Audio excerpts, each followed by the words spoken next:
Assalamualaikum warahmatullahi wabarakatuh. Selamat berjumpa kembali di Akwiso Channel. Pada kesempatan kali ini kita akan membahas sebuah materi matematika yang menurut saya cukup menarik. Materi ini ada di kelas 8 semester pertama. Jadi materi kita adalah mengenai sistem koordinat Kartesius. Oke, seperti apa materi yang akan kita bahas pada kesempatan kali ini? Kita pastikan dulu kalian untuk like, subscribe, dan komen di channel ini.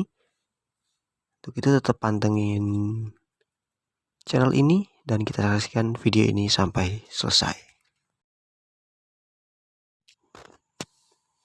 Oke, pada materi sistem koordinat Kartesius ini tentunya cukup menarik ya. Kita perhatikan di sini adalah ini gambar kondisi penerbangan.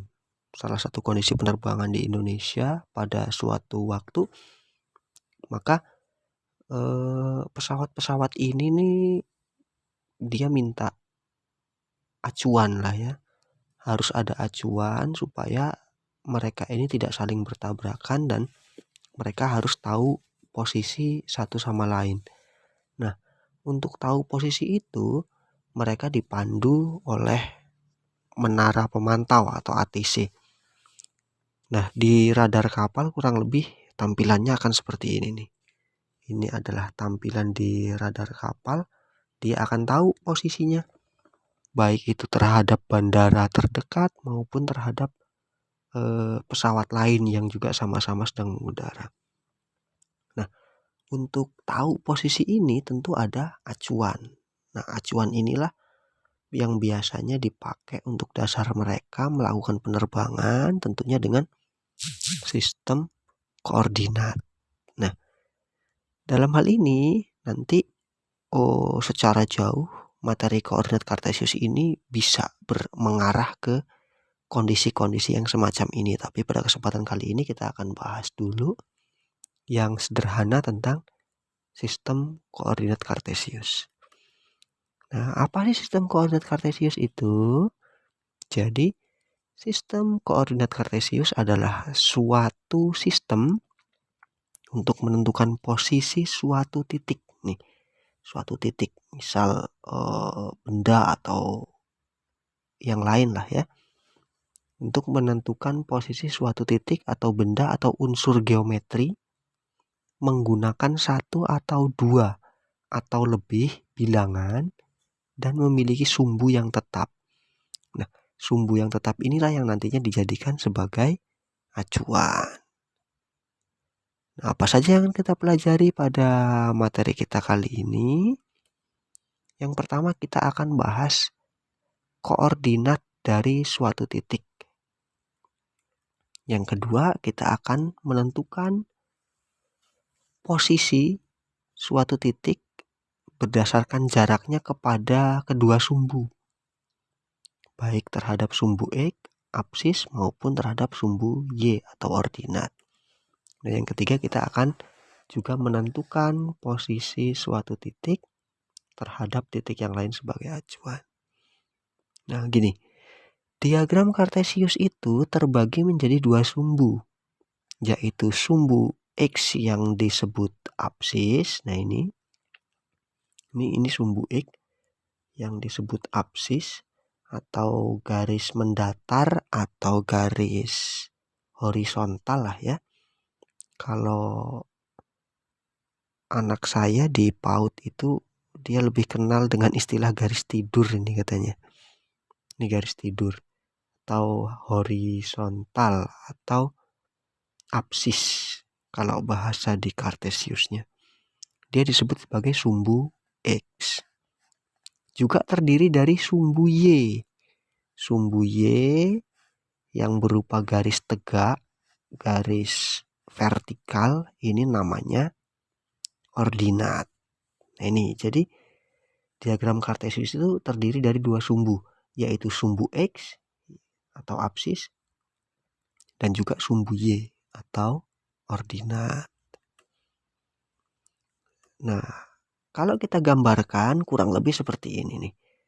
Jadi ini ada origin. Origin itu adalah titik pertemuan antara sumbu X dan sumbu Y. Ini di titik 0,0. Nah, ini adalah sumbu X-nya, garis horizontal, garis mendatar. Nah, ini sumbu Y-nya, garis tegak atau garis vertikal. Di sini ada angka-angka yang nantinya kita jadikan acuan untuk menentukan titik koordinat. Oke, ini ya, kurang lebih seperti ini tampilan utama untuk koordinat kartesius. Ini masih bisa diperpanjang lagi nih sampai ke 9, 10, 11 dan seterusnya. Begitu pula ke atas, ke kiri, ke bawah dan seterusnya. Nah, ini masih bisa kita perpanjang lagi menyesuaikan kebutuhan. Ini hanya contoh saja. Nah, selanjutnya pada koordinat kartesius itu dia kan dibatasi oleh dua buah sumbu. Ini sumbu X, ini sumbu Y. Nah, maka terbagi menjadi 4 wilayah nih. 1, 2, 3, dan 4 yang masing-masing dibatasi oleh sumbu. Nah, pembagian wilayah yang dibatasi oleh dua sumbu itu dikatakan sebagai kuadran. Kuadran ya, bukan kuadrat. Kuadran. Nah, ini namanya kuadran 1. Ini kuadran 2, ini kuadran 3, dan ini kuadran 4. Bagaimana membedakannya? Nah, di sini nih.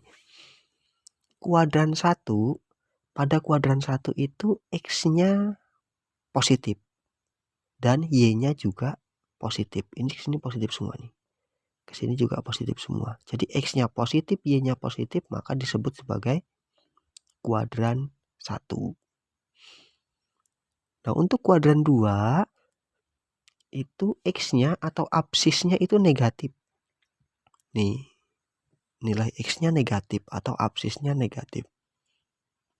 Dan Y-nya atau ordinatnya itu selalu positif. Ketika kita menemukan pasangan koordinat yang absisnya negatif dan ordinatnya positif, atau X-nya negatif dan Y-nya positif, maka itu masuk di kuadran 2. Nah, untuk kuadran 3 itu kedua-duanya negatif. Sementara untuk kuadran 4 itu X-nya positif dan Y-nya negatif. Nah, untuk kuadran ini nanti kita akan bahas lebih jauh di jenjang SMA lah ya. SMA dan seterusnya nanti kita akan bahas lebih jauh. Sementara kalau untuk di SMP cukup kita kenal dulu. Ini kuadran 1, kuadran 2, kuadran 3, kuadran 4. Nanti kalau di SMA lebih detail lagi. Kuadran ini nanti akan kepake di materi-materi yang lain. Contohnya kayak nanti kalian di SMA akan kenal dengan trigonometri dan sebagainya. Ini dasar pengetahuannya adalah tentang kuadran. Oke ya, kita lanjut. Sekarang kita menentukan titik koordinat. Nah, untuk menentukan titik koordinat itu ada beberapa langkah yang perlu kita pahami. Atau beberapa hal yang perlu kita pahami. Yang pertama, setiap titik dalam bidang ditentukan oleh sepasang bilangan. Jadi sepasang bilangan nanti yang untuk menentukan titik koordinat itu. Dan acuannya pasangannya adalah selalu X, Y atau absis, ordinat. Yang pertama menunjukkan absis, yang kedua menunjukkan ordinat nih. Maka X, Y. Dan notasi titik ditulis dengan huruf kapital. Nah, penamaan titiknya itu selalu dengan huruf kapital. Oke ya. Kemudian kita misalnya sebuah titik P yang berapsis X dan berordinat Y, maka ditulis P X, Y. Oke, kita lanjut ya.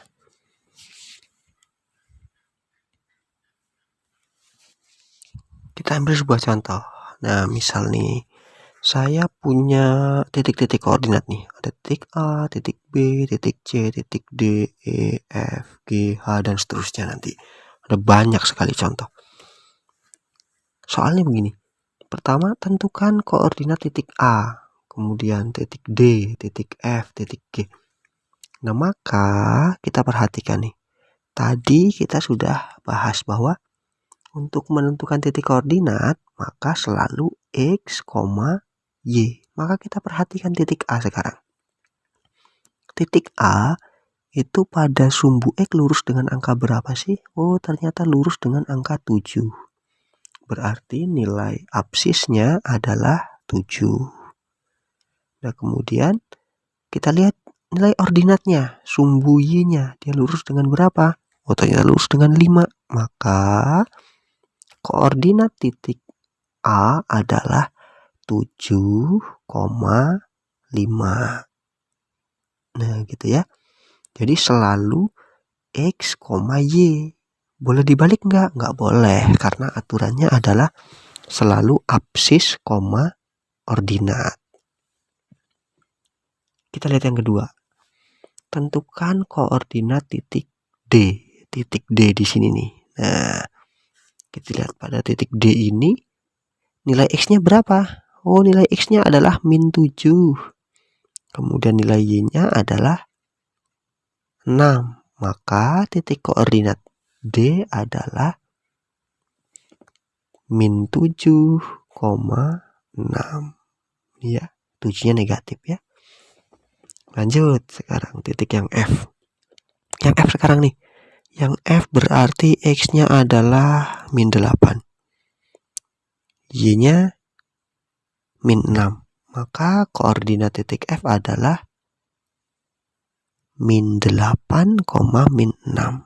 Ingat ya, selalu X, Y. Kita perhatikan dulu lurusnya dengan sumbu X nih. Angka di sumbu X-nya yang kita perhatikan dulu. Yang keempat, tentukan koordinat titik G. Nah, ini titik G nih. Berarti 2, min 8. Ini 2, min 8. Gampang ya kalau yang seperti ini ya. Ada jaraknya, tinggal kita perhatikan nih. Kalau B berarti ini nih lurusnya 4,3. Kalau E berarti min 3, min 3. Kalau H berarti 6, min 5. Gampang lah ya. Biasanya kalian ketipu di sini nih. Kalau misal saya punya titik baru nih, titik I dan titik J. Lah kok titiknya kok di garis gitu kan, di sumbu. Yang I ini ada di sumbu X. Kemudian yang J ini ada di sumbu Y. Nah, bagaimana kalau ketemu seperti ini? Nah, kita lihat titik I ini pada sumbu X ada di angka berapa sih? Oh, ada di angka 6. Y-nya di sini nih, kita lihat nih. Ini. Dari ini kan di 0. Berarti I ini ada di titik koordinat 6,0. Tuh ya. Kalau dia terletak pada sumbu X, maka nilai Y-nya pastilah 0. Bagaimana dengan yang J? Nah, yang J ini kan selalu X, Y. Nah, maka gantian X-nya yang 0.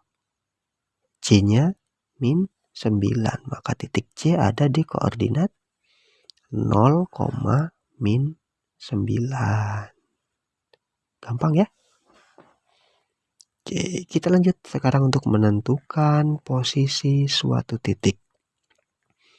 Jadi ingat tadi koordinat itu fungsinya adalah untuk mengetahui posisi suatu titik atau objek atau hal lain.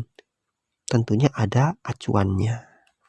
Nah, yang pertama kita akan menentukan posisi suatu titik terhadap sumbu X dan sumbu Y.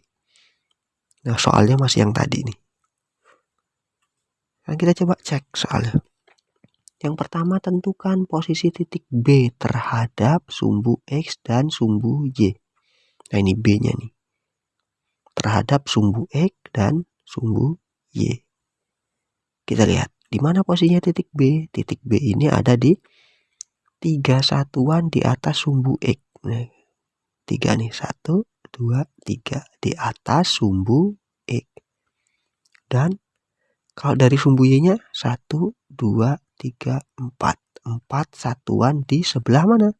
Sebelah kanan. Ya, di sebelah kanan sumbu Y.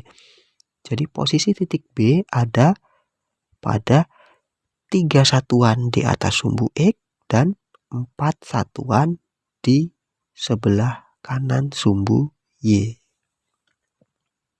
Lanjut, bagaimana dengan titik C? Titik C nih di sini. Tetap acuannya pertama dari sumbu X dulu. Berapa dari sumbu X? 1, 2, 3, 4. 4 satuan di atas sumbu X dan berapa satuan di sumbu Y-nya? Hitung.